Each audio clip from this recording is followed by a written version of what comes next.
आदाब नाजरीन, मैं सनम एजाज देख रहे हैं आप मुद्दा।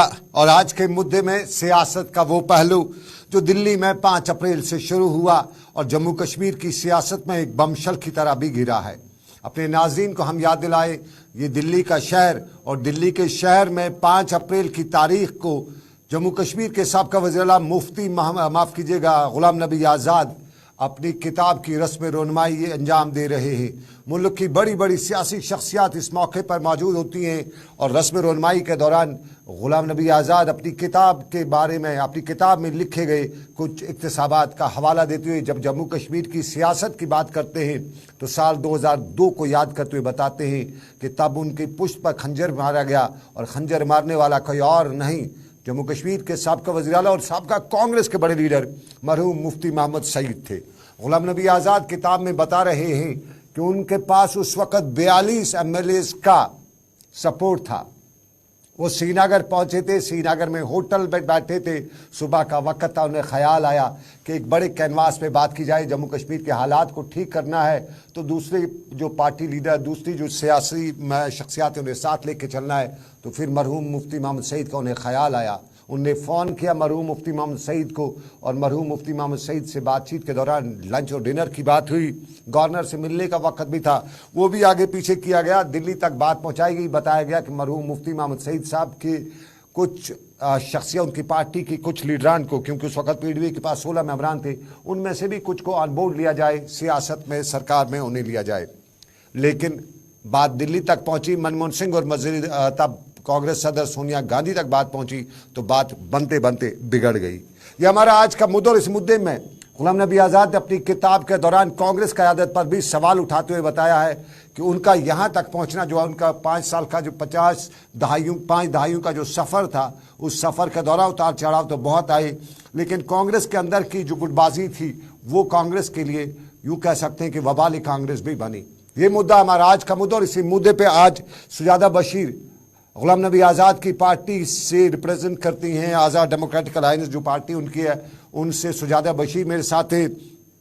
पीडीपी पे इल्ज़ाम लगे हैं तो साफ जाहिर है इकबाल त्रंबू मुझे ज्वाइन कर रहे हैं। इकबाल त्रंबू के साथ साथ मुझे कपिल सिंह चिब, ये कांग्रेस लीडर है, मुझे जम्मू से ज्वाइन कर रहे हैं। बहुत बहुत धन्यवाद, बहुत बहुत स्वागत आपका कपिल जी। इकबाल त्रंबू साहब बहुत बहुत शुक्रिया आपका। सुजादा बशीर खुश आमदीद आपका। मैं सबसे पहले सुजादा जी से सवाल करना चाहूँगा, उन्हीं से बात आगाज़ करना चाहूँगा प्रोग्राम का। और उस आगाज़ की शुरुआत में सुजादा जी, गुलाम नबी आज़ाद साहब बड़े कद के लीडर और वो बयान देते हैं जो अब मरहूम मुफ्ती मोहम्मद सईद साहब आज हयात नहीं है, अगर हयात होते तो कहीं जवाब मिल जाता कि क्या वाकई में ये हालात हुए। इस वक्त उनका ये सवाल जो है, ये जो इस तरह का लिखना अपनी किताब में बाद अज़ मर्ग, इसके बारे में कहे हकीकत पे मबनी है या हकीकत से बाइद है? देखो, गुलाम नबी आज़ाद साहब एक ऐसी शख्सियत है जो कभी भी अपने कौम के लिए ही काम किए हैं। उन्होंने कभी अपनी कंट्री से बाहर कभी सोचा ही नहीं है। उन्होंने जब भी सोचा यहाँ के लोगों के अच्छाई के लिए सोचा और बहबूदी के लिए सोचा। एंड जब उन्होंने उस वक्त गवर्नमेंट बनाई तो उनको ये अचानक से ख्याल आया कि let the Mufti Sayeed join us and एक अच्छी गवर्नमेंट बन जाए, स्ट्रॉन्ग गवर्नमेंट बन जाए, क्योंकि उन्हें ऑलरेडी कांग्रेस में थे, एक्स कांग्रेसमैन थे उस वक्त, तो उसकी वजह से उनको ऑफर किया, इवन दो वो थे ही नहीं उस स्टोरी में कि उनको लाया जाए। ये स्टोरी हमने पढ़ी है। मैं सुजाता जी, मान लेते हैं आज़ाद साहब को कांग्रेस ने डिच किया सरकार बनाते हुए, लेकिन जब 2007 से लेकर 8 तक जब श्रीनगर की असम्बली में पीडीपी ने उनसे सपोर्ट विड्रा किया और आज़ाद साहब बता रहे कि मेरे पास 42 थे, पीडीपी अलग हो गई, आज़ाद साहब के पास वो 42 कहाँ चले गए थे? क्या उनके साथ वो दोबारा सरकार, उनने उस टाइम फिर रिजाइन क्यों किया? क्यों सरकार कंटिन्यू नहीं की? 42 के साथ 42 तो 42 MLAs थे उनके साथ, जो सपोर्ट था वो उनके साथ था, बट मेन जो गवर्नमेंट बनने का था अनदर 16 जो उनके मिनिस्टर्स में से थे, जो उन्होंने एक कैडर दिया था एज अ मिनिस्टर कैडर, जब उन्होंने ही बैकअप किया और एक गेम चलाई उस वक्त पीडीपी ने कि उनको सपोर्ट दे जाए, क्योंकि हम मिनिस्टर्स की बात नहीं करते, आज तक करते हम मिनिस्टर्स की बात नहीं करते। हम कहते हैं आज़ाद साहब के पास जब पीडीपी ने विड्रा किया अपने 16 लेके, उसके बाद भी वो सरकार बना सकते थे बकौल उनके पास 42 अफराद जो थे, 42 MLAs थे, तो फिर क्यों उन्होंने सरकार नहीं बनाई? ये सवाल बहुत इंपॉर्टेंट है, फिर क्यों उन्होंने विड्रा किया? ऐसा सिनेरियो बनाया गया कि एक लैंड का बनाया गया एक ऐसी स्टोरी उन्होंने यहाँ बनानी शुरू की कि लोगों में उन्होंने नफरत शुरू की यहाँ तो बनाना। that means आजाद साहब ने सरेंडर किया का ये पहले से पीडीपी का आपको पहले से पता है, जब ये एक फायदे के लिए आते हैं गवर्नमेंट में, जब भी ये इनको अपना पावर होता है एज अ सीएम बैठते हैं, जब इनको लगता है अब तो हमारा कोई फायदा नहीं, दे विड्रॉ। सेम उनके साथ जो उन्होंने बाकियों के साथ किया, सेम फिर उनके साथ भी बीजेपी ने किया। अब वो पछता रहे हैं, अब उसका वो बोल रहे हैं देखिए जी अब क्या हुआ हमारे साथ, यहाँ के लोगों के बारे में सोचिए। मैं पीडीपी से सुजाता जी, पीडीपी से इकबाल त्रंबू साहब मेरे साथ हैं। उनके पास जाने से पहले मैं कांग्रेस के मेरे साथ कपिल सिंह चिप जी है। स्वागत है कपिल जी आपका बहुत बहुत।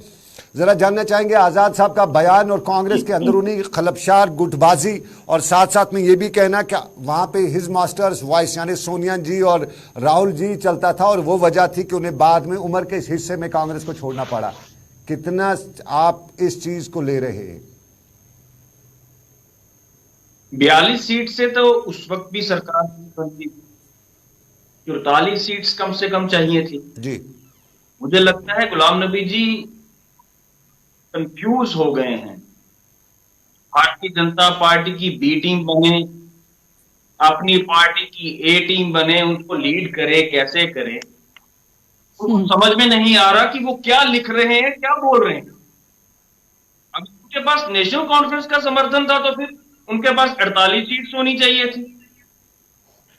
अगर पीडीपी के साथ बाकी पॉलिटिकल पार्टीज का समर्थन होना चाहिए था, अगर होता तो गणित कुछ और होता। गणित ही गलत दे रहे हैं और शायद भारतीय जनता पार्टी के साथ जाने के बाद आज उन्हें यह लगता है कि 42 सीट्स अगर उनके पास थी तो 2 सीट कांग्रेस क्या उनको हाउस सेटिंग करने में मदद करके दिलाती। जैसा कि भारतीय जनता पार्टी पूरे देश में आपको पता है कांग्रेस हार चुकी है, आपको पता है कांग्रेस कहीं है नहीं, इसलिए आप ये एक स्टोरी बना रहे हैं कि वो बी टीम है बीजेपी की या ए टीम है। Please take your words back, we are never with the BJP. ज्यादा जी आप सुनिएगा जवाब अपने समय पे लीजिएगा। No, I cannot accept this thing that we are a B team of BJP. We are not. When we are clear to the state that हम लोगों को बीजेपी के साथ कोई नहीं है, तो ये आपने बस वापस ले लिया। नहीं सुजाता जी, दूसरे को भी सुनने का हिम्मत रखिएगा, दूसरा भी अपनी बात करे। इन्होंने सुनी आपकी बात, जरा इनकी भी सुन लीजिएगा। एक अच्छे डिबेटर तो आज गुलाम नबी कहना क्या चाहते, फिर भी 2005 में कांग्रेस की सरकार बनी, गुलाम नबी जी उसमें मुख्यमंत्री बने और 2008 में उन्हीं की क़यादत में जब जम्मू कश्मीर के अंदर कांग्रेस को इतना मैंडेट नहीं मिला तो नेशनल कॉन्फ्रेंस के साथ कोलिशन गवर्नमेंट बनी, तो उनको राज्यसभा से संसद में भेजा गया और उस वक्त उनको हेल्थ मिनिस्टर बनाया गया। हारने के बावजूद भी जम्मू कश्मीर प्रदेश कांग्रेस की हार हुई 2008, उसके बावजूद भी गुलाम नबी जी को संसद में भेजा। मेरे साथ इकबाल त्रंबू साहब, कपिल जी मेरे साथ इकबाल त्रंबू साहब है, पीडीपी के लीडर है यहाँ पे।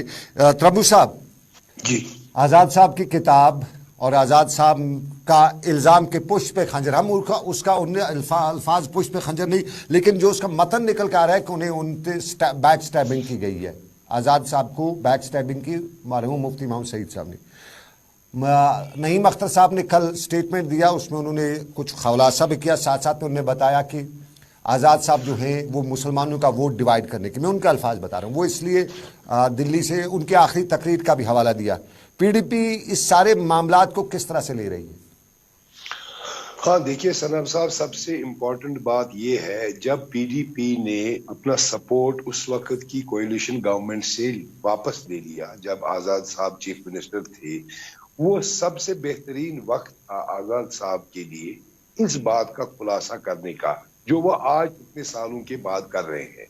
लिहाजा आज के वक्त में ये एक रिलेवेंट बात आज़ाद साहब की तरफ से इस किताब में नहीं आई है। इसका अप्रोप्रिएट टाइम तब था जब पीडीपी सरकार ने उस वक्त अपना सपोर्ट कोएलिशन गवर्नमेंट से निकाला। बहरहाल चलो, अगर आज भी उन्होंने ऐसी बात कही है तो सबसे बड़ा पॉइंट ये है कि ये नेगोशिएशन बिटवीन आज़ाद साहब और पीडीपी नहीं थी, ये negotiation between Congress and PDP थी। और अगर आजाद साहब क्लेम करते हैं कि उनके साथ 42 एमएलए थे, 42 उनके पास नंबर था, तो उनको 4-5 नंबरों की जरूरत थी।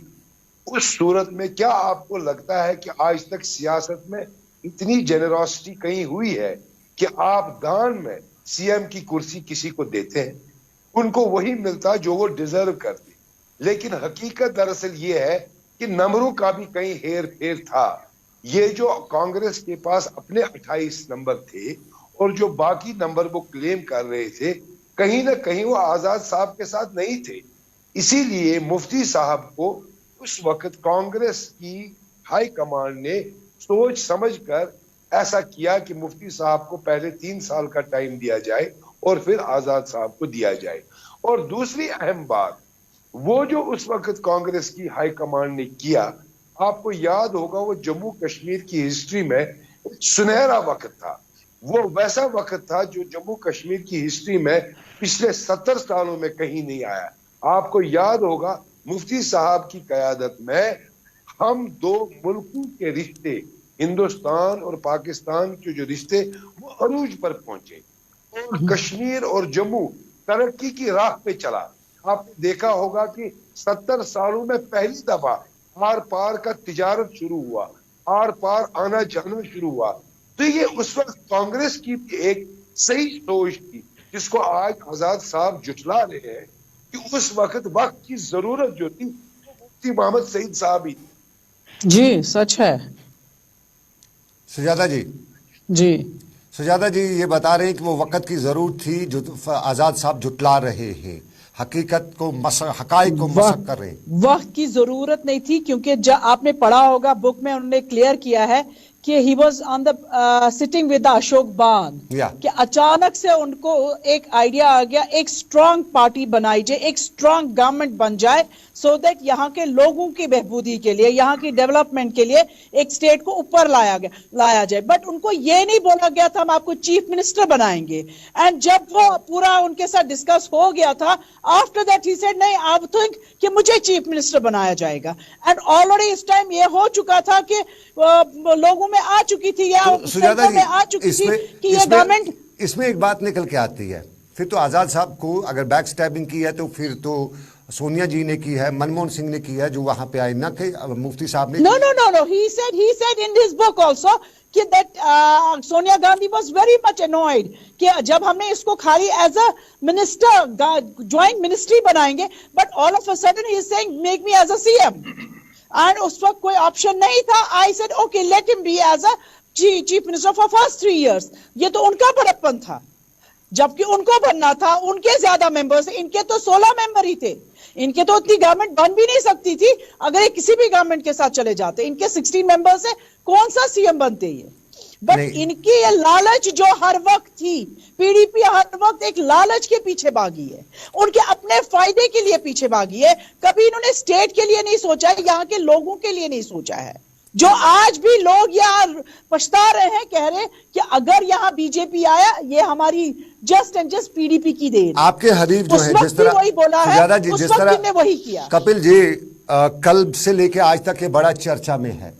कांग्रेस की अभी बात नहीं करते हैं, कांग्रेस के हवाले से या राहुल सोनिया गांधी के हवाले से आजाद साहब क्या लिख रहे हैं इसमें, लेकिन जम्मू कश्मीर की पॉलिटिक्स को जब डिस्कस किया गया है इस किताब में, खासतौर पे 2002 के एरा को, उसमें वो दरिया दिली की बात करते हैं कि हमने बड़ी दरिया दिली दिखाई। वाकई में पॉलिटिक्स में कोई दरिया दिल होता है इतना बड़ा, या आजाद साहब उस स्टैचर के लीडर हैं कि वो दिखा सकते हैं? जम्मू कश्मीर हम सभी जानते हैं कि एक सेंसिटिव स्टेट है और आतंकवाद से ग्रसित स्टेट है। और अटल बिहारी वाजपेयी जी उस वक्त प्रधानमंत्री थे जी। उन्होंने कश्मीर में जाके वादा किया था कि कश्मीर में बदलाव लाया जाएगा। और उस वक्त पीडीपी के साथ सरकार बनी, नेशनल कॉन्फ्रेंस की, ये हम सभी जानते हैं। और कश्मीर की जनता भी, जम्मू की जनता भी बदलाव चाहती थी जम्मू कश्मीर के अंदर। तो उसी मैंडेट का एहतराम करते हुए वो सरकार बनी। और गुलाम नबी जी अगर उस वक्त एनवायड थे कांग्रेस से, तो वो उसी वक्त इस्तीफा दे देते। वो फिर मुख्यमंत्री बने 2005 में। 2008 में राज्यसभा में जाकर वो हेल्थ मिनिस्टर बने, उसके बाद फिर से वो राज्यसभा में गए और लीडर ऑफ अपोजिशन बने। और 10 दिन महीना भी नहीं हुआ था उनको राज्यसभा समाप्त हुए तो उनकी तरफ से इस तरह के बयानात आने शुरू हो गए कि उनके साथ बहुत गलत हो रहा है। अच्छा होता कि जम्मू कश्मीर से किसी युवा नेता को वो प्रमोट कर देते, कांग्रेस के अंदर, संसद के अंदर उसी की सिफारिश कर देते, अपनी ही संसदीय सदस्यता जाते। गुलाम नबी जी ने जिस तरह का राग अलापना शुरू किया तो उसको लगता है कि उनको सबसे ज्यादा जो रंज है वो उनकी संसदीय सदस्यता बहाल नहीं होने का हुआ। और आज भी महज एक बंगले को बरकरार रखने के लिए गुलाम नबी जी भारतीय जनता पार्टी की बी टीम कर भारतीय जनता पार्टी की तारीफों के कसीदे कर रहे हैं। Stop this word. और जिस तरह से गुलाम नबी जी का वेलफेयर हुआ, हम सब ने वेलफेयर देखा, संसदीय वेलफेयर हमने बहुत सारे देखे हैं, एडमिनिस्ट्रेटिव वेलफेयर हम देखते हैं, ऑर्गेनाइजेशनल लेवल पे वेलफेयर होते हैं। इतना मार्मिक दृश्य। सुजाता जी, ये मैं सीधा सुजाता जी, ये आजाद साहब की पार्टी की प्रवक्ता है। सुजाता जी, क्या वाकई में वेलफेयर के लिए ये कांग्रेस के लोग आरोप लगा रहे हैं? इनका जवाब क्या आपके पास? इनको हर जगह पता है, ये हार चुके हैं। ये जिस स्टेट में गए हैं वहां से डूब के आए हैं। इनको पता है अगर कश्मीर में कांग्रेस था is just because of Ghulam Nabi Azad. And I think he forget कि यहाँ गुलाम नबी आजाद ने आज की डेट में भी यहाँ के यूथ को प्रमोट कर रहे हैं और तब भी उन्होंने वकार रसूल को प्रमोट किया। He never wants that he should sit on the seat. Sujata जी, आप एक सवाल जो आप कह रही है, आपके प्रवक्ता भी यहाँ पे, लेकिन सवाल यह है, आप जब कांग्रेस के बात करिए कि आजाद साहब कांग्रेस वाज बिकॉज ऑफ आजाद साहब, तो आजाद साहब के चले जाने के बाद ये तो खत्म होनी चाहिए, लेकिन अभी भी अच्छे खासे ये तो खत्म हो चुकी है।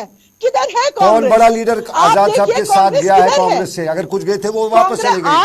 आज भी देखिए आंध्रा में कांग्रेस खत्म। I am talking about Jammu Kashmir, I am not worried about Andhra and other parts of the country. Where is Congress in J&K? Where is Congress in J&K? ये मजबूर हो गए हैं एनसी और पीडीपी को भीख मांगने के लिए कि हमारी यात्रा में ज्वाइन करिए। अदरवाइज इनके पास है ही कितने?